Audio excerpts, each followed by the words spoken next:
There's lots of really great personality assessments out there. Most of them are focusing on what you do. The Enneagram is focusing on why you do that, why you think, feel, and behave. And that all comes back to the core motivations of your personality type. This helps us to understand their perspective, why they do what they do, to have compassion, to have empathy, understanding, grace, forgiveness on a whole different level. The Enneagram isn't just like, here's your personality and this is why you do what you do. It actually maps out for you what you'll be like when you're healthy, average, or unhealthy. If I understand myself, no matter what type my kid is, no matter what type my friend is, my coworker, my spouse, if I approach it from a self-awareness, self-regulated place, it can change the dynamic of that dance. You're listening to the Visibly Fit podcast. Hey, I'm your host, Wendie Pett, and every week I'll give you holistic, practical solutions for everyday issues related to nutrition, healing, functional fitness, and behavior modifications. As a naturopath, fitness expert, and wellness coach for over 20 years, my goal is to empower you to reach for greater health and to rise up to your next level of living in mind, body, and spirit. You were created with greatness in mind. It's time to own it. Are you with me? Then let's dive in. Hello, and thanks for tuning into this episode of the Visibly Fit podcast. I'm your host, Wendie Pett. If this is your first time tuning in, welcome. So excited that you're here. And if you have never gone over to my website, make sure you do so, because I have some incredible resources for you that are free to help you with your health and mind, body, spirit. Go to wendiepett.com. And I actually have a 7-day meal plan and a 7-day workout that you can get for free. So go over there, wendiepett.com, and grab that today. But I am so excited to have you tune in today because it's going to be a little bit different of a show. We're going to be talking about Enneagrams from a Christian perspective.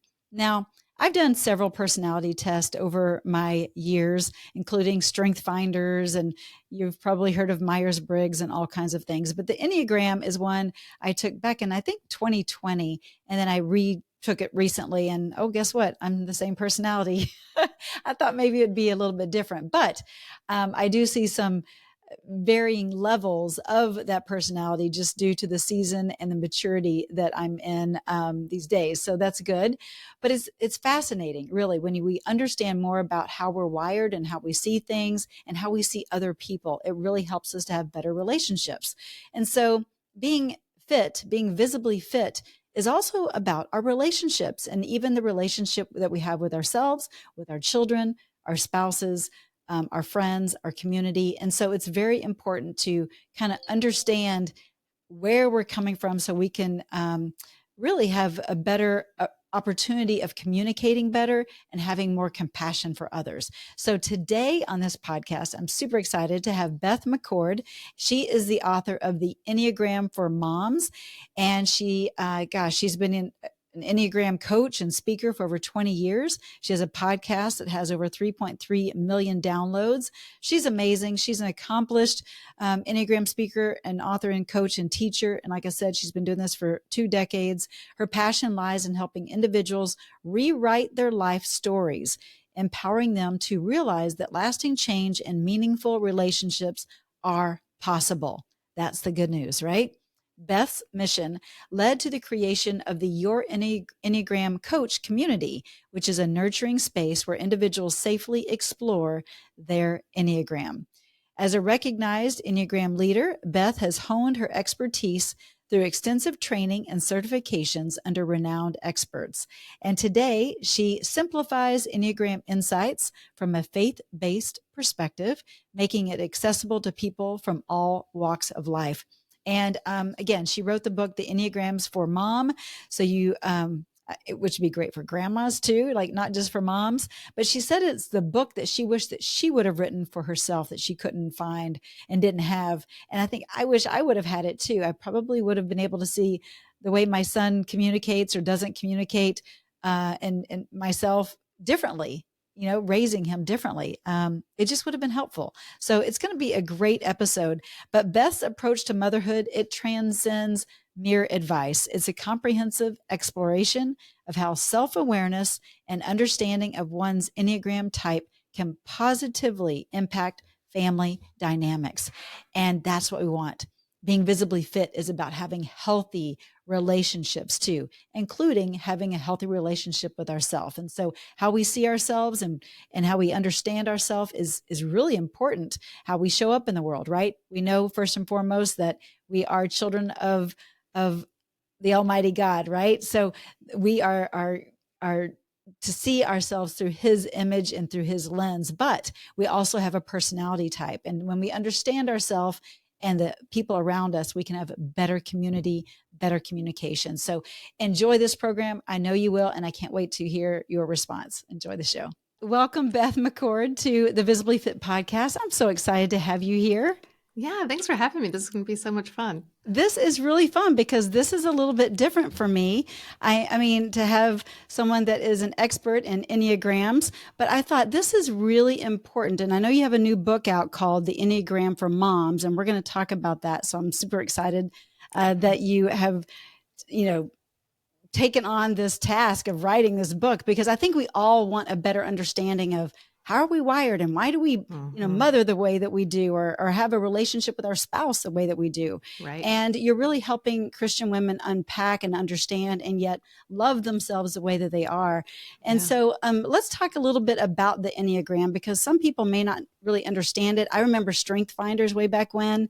And I did that. And so some people may think it's a little woo-woo. It's not. Let's talk about the Enneagram. Yeah, absolutely. So, I think a lot of us are familiar with, like you said, Strength Finders, Myers-Briggs, the DISC. There's lots of really great personality assessments out there. Most of them are focusing on what you do. The Enneagram is focusing on why you do that, why you think, feel, and behave. And that all comes back to the core motivations of your personality type. So there are 9 valid perspectives of the world. And what I mean by that is, think of each of the Enneagram types, 9 of them, as wearing a different color sunglass. So you've got blue, and you've got red, and you've got purple, and the 9 different colors. And if you had all 9 types standing next to each other with all different colored lenses, they're seeing and participating in the world, in that moment, but they are seeing it, interpreting it, and then reacting to it from a different perspective. This helps us to understand how sometimes you just get so frustrated, like, why did they do that? Or why did they say that? Why can't they just see it this way? Like, what is going on? And that it usually is helpful. Here, let me give you my glasses. Yeah. Like, we think about our spouse, especially, like, what? Right. You really thought of it that way? And so, this helps us to understand their perspective, why they do what they do, to have compassion, to have empathy, understanding, grace, forgiveness on a whole different level. And so this helps us to move towards others in a whole new way, but it also allows us to move towards ourselves in a whole new way, because we will then understand, oh, I was created this type by God with this perspective. And then what happens with that is the Enneagram isn't just like, here's your personality and this is why you do what you do. It actually maps out for you what you'll be like when you're healthy, average, or unhealthy. And that, to me, is the game changer. Now, there's lots of other layers to the Enneagram. What we do is we make the complex simple to understand. But I just want to focus on this aspect of the levels of alignment or levels of health. I call it levels of alignment because are we aligned, misaligned, or out of alignment with the truth of the gospel? So the Enneagram is going to help you to see when you're healthy. And I usually talk about that, knowing your identity in Christ, that you are loved and cherished. He has taken care of everything. The victory has been won. Mm-hmm. So when we know, trust, and believe in that, we will live with the overflow of our heart, right? Because whatever is in our heart comes out. Now, when our mind and heart start to wander away, we start to try to take a little bit of control of our own life. We might know, yeah, God is sovereign. He's doing great things over here, but this one thing over here, I'm going to take control. And we take control in our unique personality's way. And a lot of times we don't even know we're doing it. It could be autopilot. But we have unique strategies. But the Enneagram is going to help you to see when you're starting to veer off course.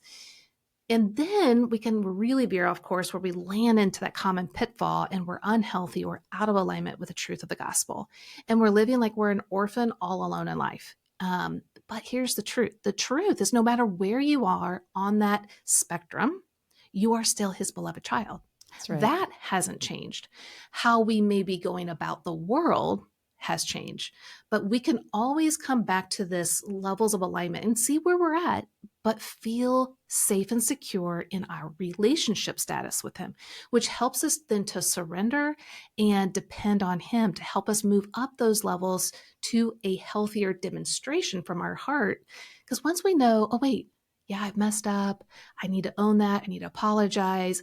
I am still beloved, but I can now live as beloved because I can feel it again. I can Sure. interact that way again.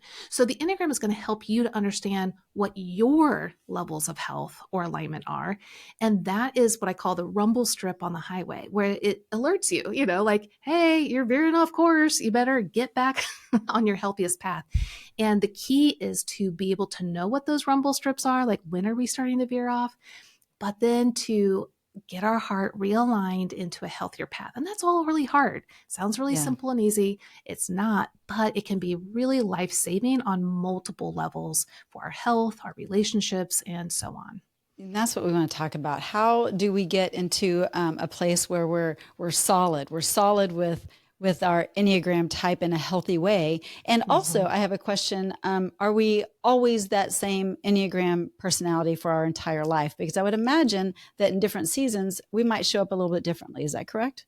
Yes. So yes and yes. So we are born with our Enneagram type, and your main Enneagram type will remain for a lifetime. But there are 9 types, like I said, and we actually use all 9 types to varying degrees. So those are parts of us. But the main type reigns supreme. So there will be seasons, and the Enneagram kind of explains more in a nuanced way which types you're most connected to and which ones will show up the most and where and when.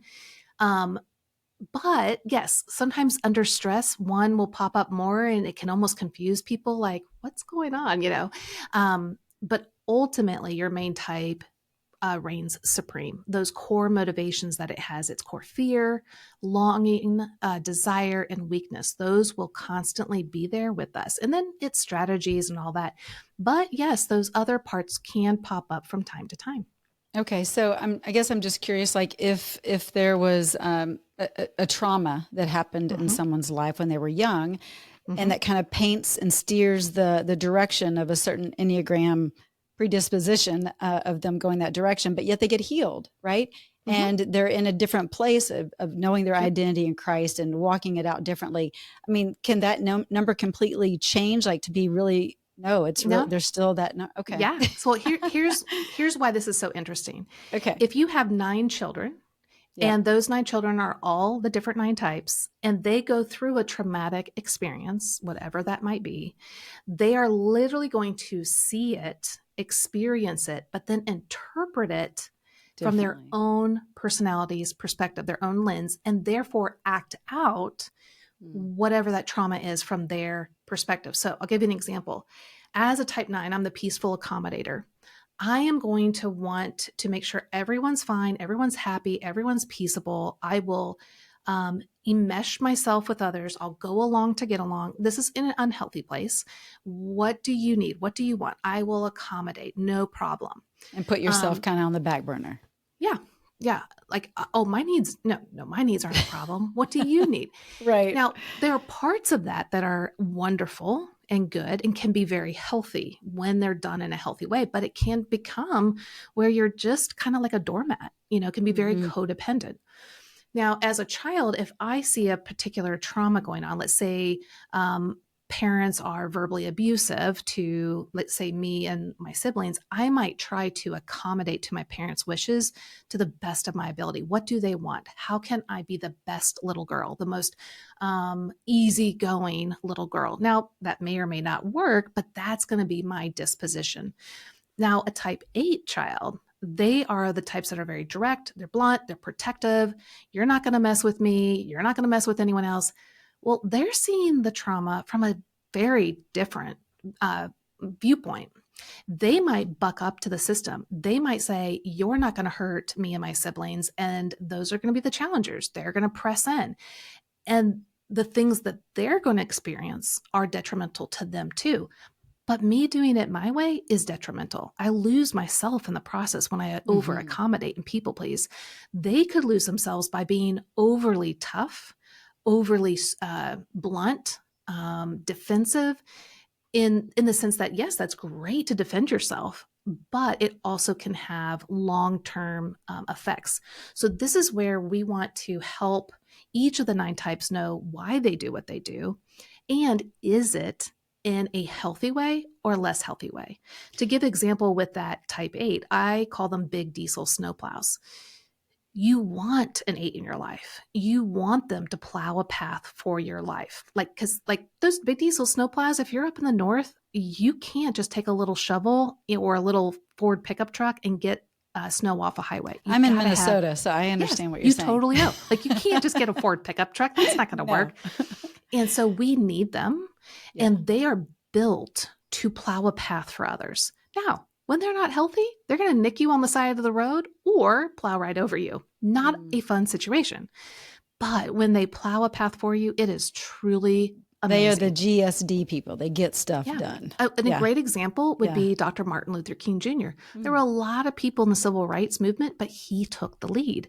And so, but that same personality type, again, like I was talking about as a child, if those gifts are used in a way that aren't helpful, or the parent isn't guiding them saying, I see you, that's a great gift, you just can't do it quite that way.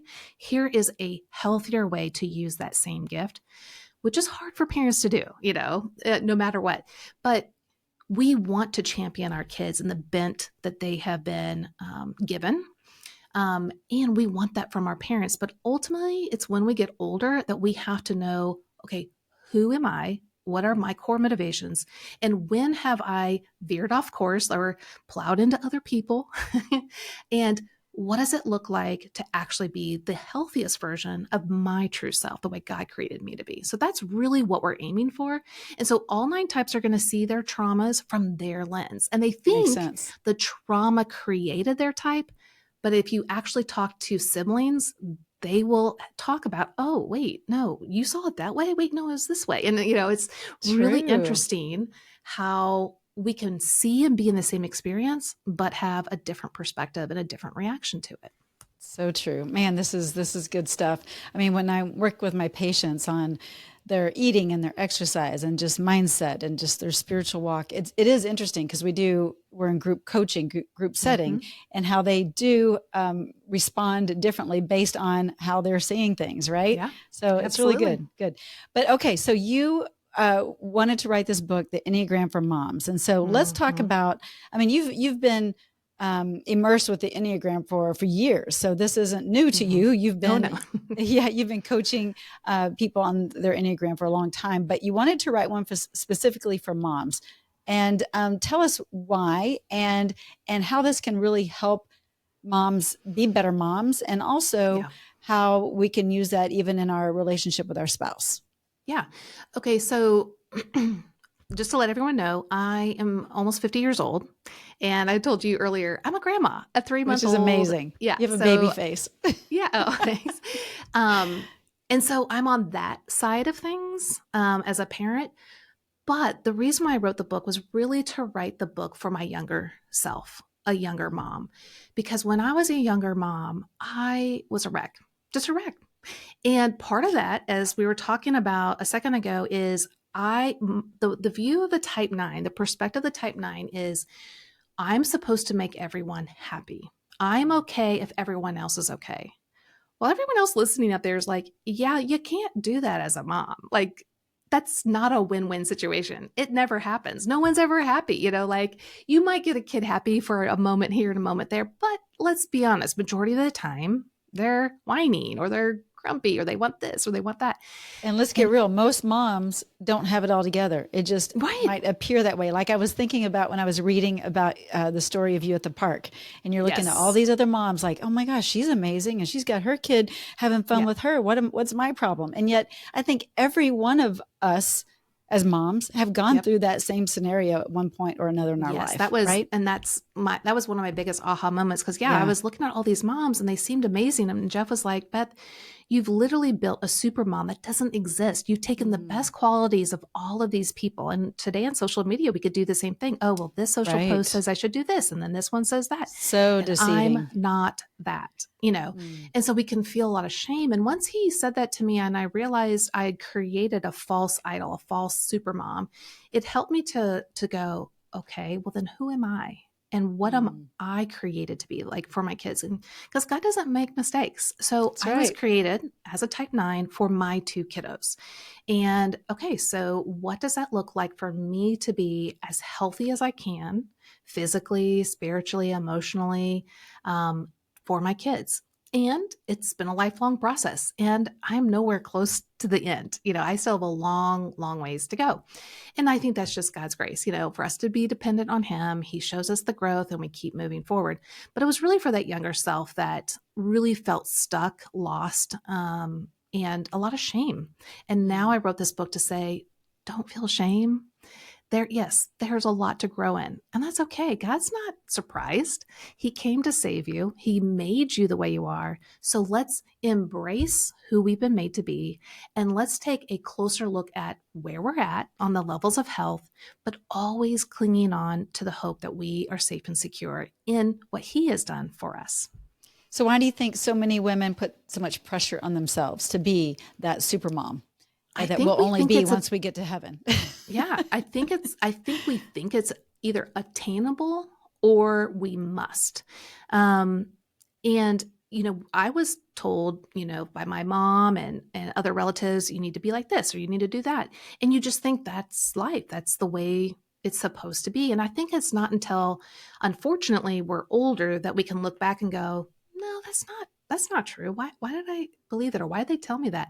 But I think this younger generation that's coming up, they're given tools a lot younger to understand their inner world and that they don't have to be like everyone else. Now, saying that, if they aren't around people of that same mindset, they're getting swallowed up in a sea of shoulds and oughts in social media and they're drowning.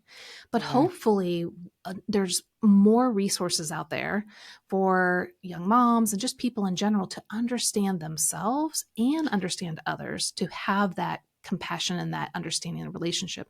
And that's also where this helps with parenting, because Jeff knows, oh, I can slip into people pleasing and trying to make my family happy and easy and calm and quiet. Well, my kids don't want that. That's not his personality type. Now, that's not necessarily wrong, but we have to work together. And I now know his personality style. So how can we come and meet in the middle? At times, or, give and take. And it just helps us to be a better team. That's really good. That's good. Well, let's talk a little bit about, in your book, you offer the AWAKEN Framework. And so awaken to your thoughts, your feelings, your body sensations, inclinations. Can you explain a little bit more about this method? Yeah. So it comes from our acronym AWARE, and the first letter is A, awaken. And so often we don't even realize we're sleepwalking in life. We just are doing what we're doing. I mean, we've had the same lens. Yeah, we've had the same lens on our whole life. We didn't know we were looking through a blue lens or an orange lens. Like, it just is what we saw. So by awakening, we are recognizing, okay, what's really going on internally and why is that happening? So understanding our type better. And so awakening to our thoughts, our feelings, and our inclinations helps us to know how we're showing up in the moment. I know that when I have the thought, see, my voice doesn't matter. See, no one cares about what I'm thinking. I don't even exist to anyone. that is my rumble strip on the highway. That is my alert system to go, oh, yeah, there I am. That's my type's false message. Yeah. The It will enemy's found feel the crack true. in. Yeah, it will Uh-huh. feel true because it's what's been playing in the background my whole life, but it's not true. And so I need to change these false narratives that have been in my life into truth messages. Yeah. And that's where scripture comes in. That's where, how he made me comes in. And so that's really important that we learn what those are and then substitute them with the truth. Yeah, that's so good. I love that. Yeah, we do need to be more awakened, aware of gosh, we've just been looking at our life through our lens, and there's other things going on Well, and I will other say viewpoints. the second letter in aware is just as important. I mean, they're all important, but it's just as important. It's called welcome. And we want to welcome what we just learned without shame and Or guilt. condemnation. Yep. So often we shame ourselves, like, see, I'm doing it wrong, or I should be like this, or I should be like, it's like, how about we are okay with where we're at? Christ is okay with where we're at. He wants us to come as we are. And then let's make progress one day at a time, one step at a time. And it's not a linear upward movement. It is an up and down. And hopefully So God is going to good. renew us to be more like him over time. That's so healthy. I'm glad you're saying that because, again, kind of going back to my patients and what I teach and share, for people to get healthy. Most people are just wanting to lose weight, but it's so much more than that. Sure. But it's a process. It's an ongoing process. And if they understood their Enneagram and how they operated to begin with, it would maybe help them to see themselves in a different perspective and give themselves some grace as they kind of go up and down until they master, right? Yeah. So, Absolutely. so that's so good.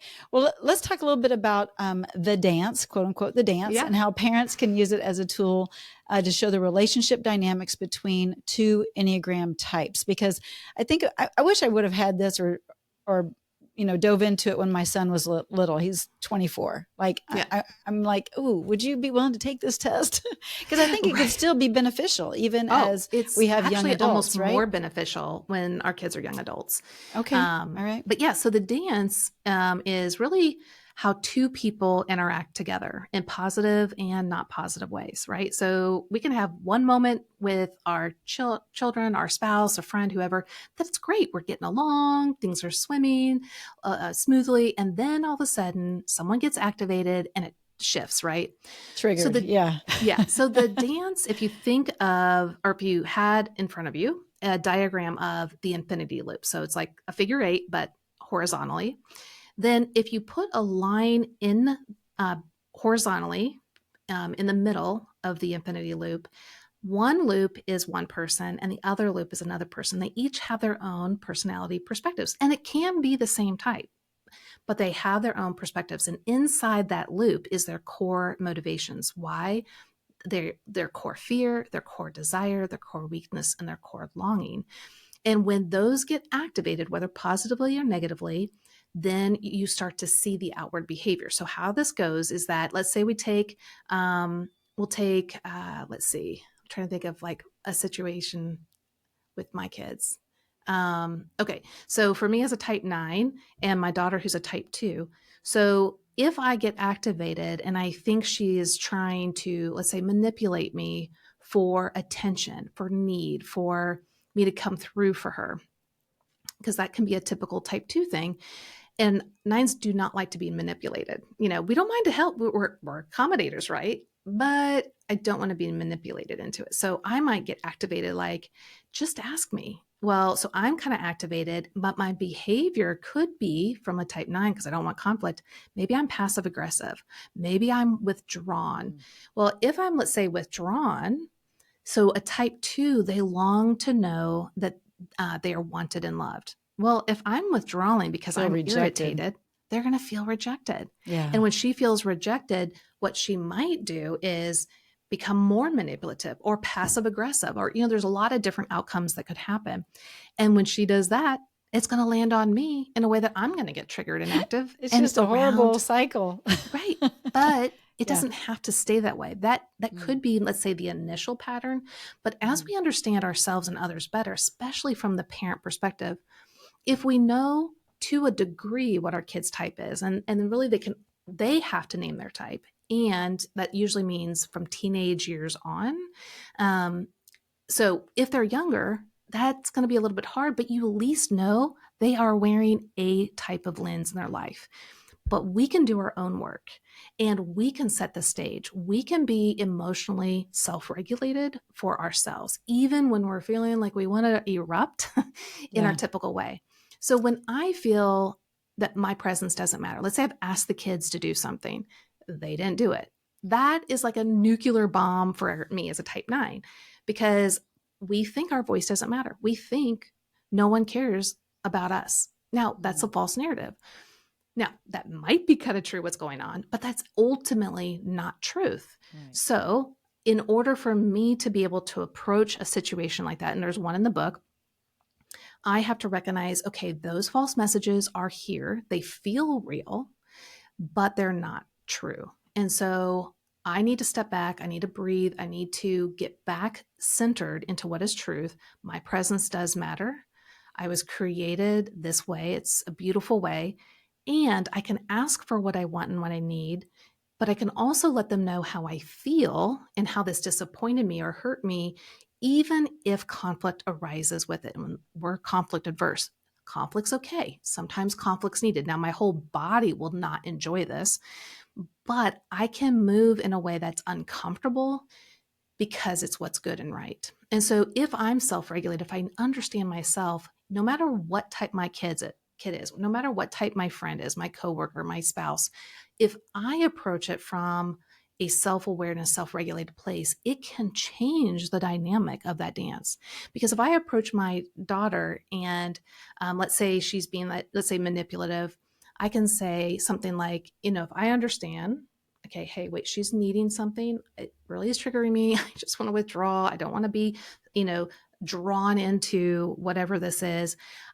I can now go, oh, wait, she's wanting to know that she's loved and wanted.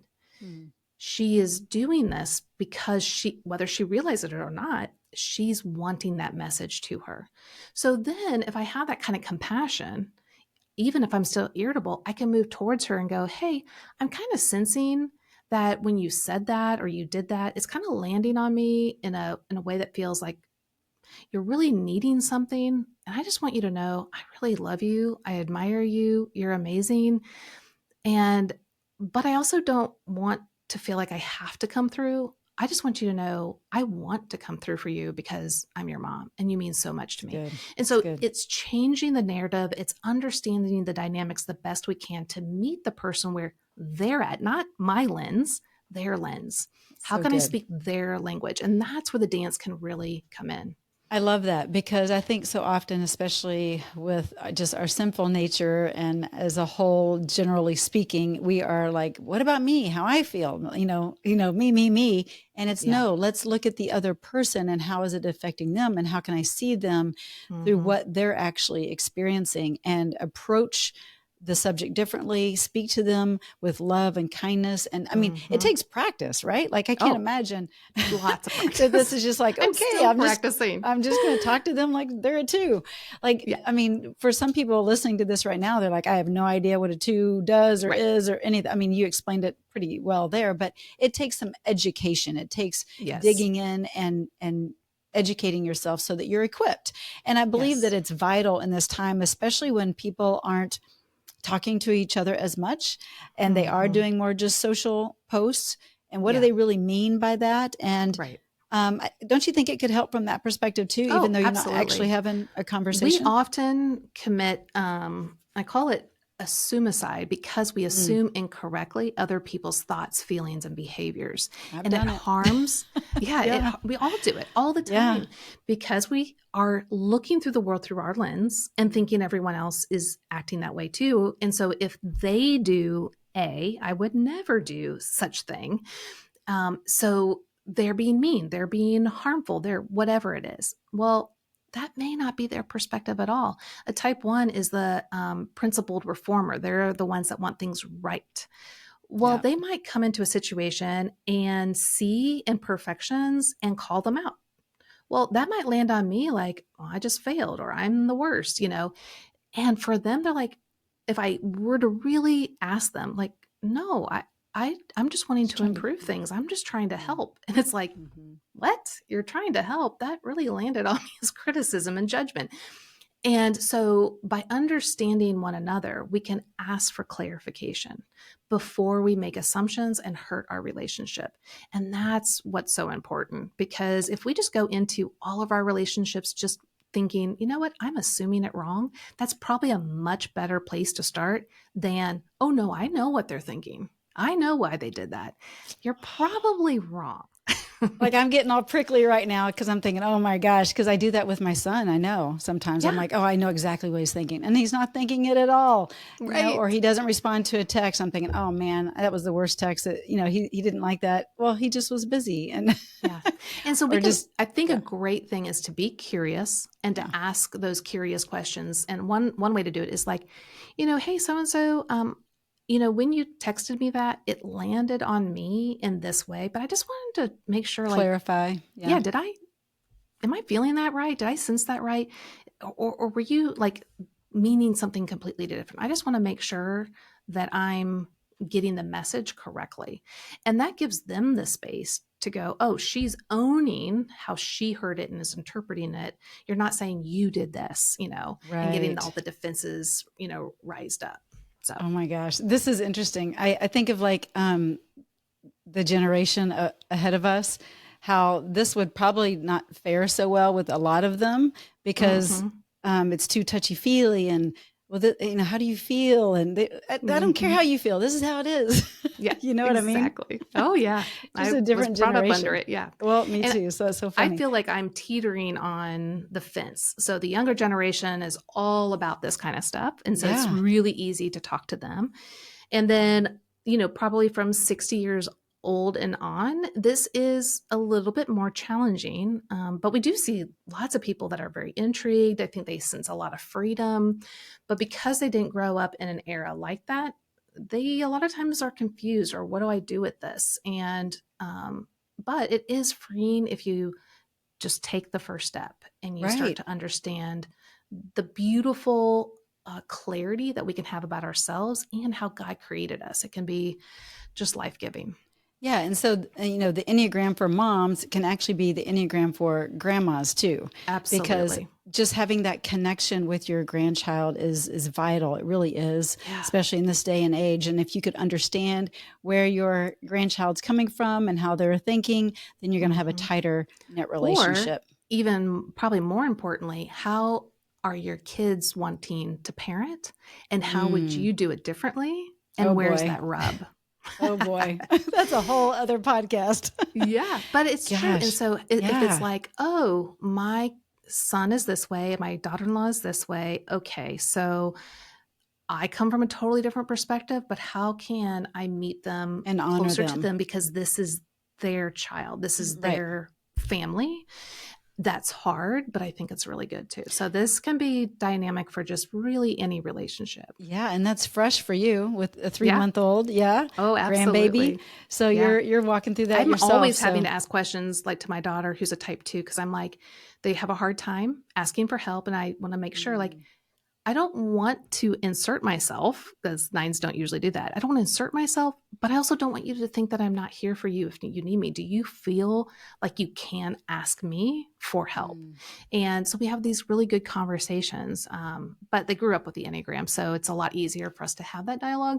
But you can start sure. at any time and at any age and with any person of any age. Okay, very cool. Well, before we end this incredible interview, thank you. I'm just fascinated. I feel like I could keep going on with this conversation because Yeah. it's just so new for a lot of people. It's newer for me. Again, I went Mm-hmm. yeah, did Strength Finders, but I did go and get my Enneagram done, and I found out I'm a 3 with Yeah. a wing of a 2. So Sure. anyway, I'm learning all that, and I'm like, okay, yeah, I can kind of see that. But some of it, I think, in this stage of my life, I don't think is as prominent as it used to Mm-hmm. be, which I'm like, okay, I feel good about that actually. But yet I'm like, I see that all through my life. I'm like, okay, Yeah. yep, I'm three Well, it is. and think of it more as, where are you at in the levels of health? Because you're always, think Yeah. of it as like a column. You're always in that column of your main type. But what I think I'm hearing you say is, when you see the less healthy qualities, you're seeing that less and less, which hopefully we all are when we're growing. or when we're older, because hopefully we're wanting to grow and become a better version of ourselves. And so what you're saying is like, oh, I totally see how those aspects have played a part of my life, but I'm seeing those less, and which means you're probably living in a more healthy place as a type 3, but you're still a type 3. It's just you get to radiate the beautiful qualities of a type 3.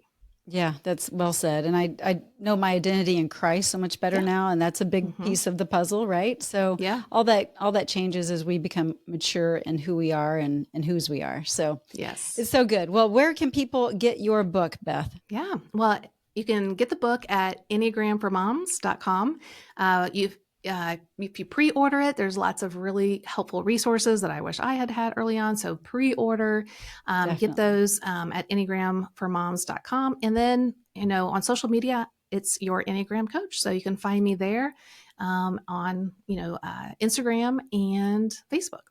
You're awesome. I appreciate you, and I appreciate the work you're doing. Thanks for jumping on Visibly Fit with us today. Yeah, thanks for having me. Have a blessed one. All right, take care. You too. Well, that's a wrap for today's show. So thank you so much for tuning in. I love spending this time with you. To learn more and get more free resources, just head on over to wendiepett.com. And thank you in advance for sharing this episode and this podcast, following and subscribing not only to this podcast, but finding me on social media, Instagram, YouTube, Facebook, wherever you are. I'm probably there too. Until next week and our next podcast time together, make it a visibly fit day.